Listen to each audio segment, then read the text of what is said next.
the career questionnaire.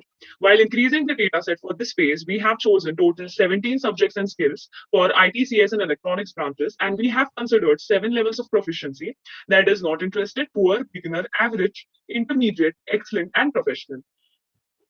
So while inputting, the user will have to rate himself in any one of these proficiency levels. So in this questionnaire, we can see we have considered the core subjects and skills required for engineering, like computer networking, software development, the programming skills.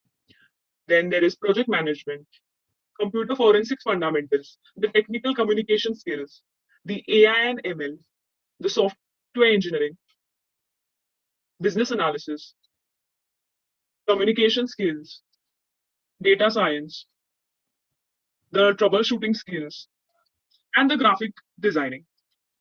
So this is the input now that will be fed to our KNN model. So once clicking on the Discover Yourself button, we can see on the output screen, the model has now executed by finding the nearest data values, which are the job roles,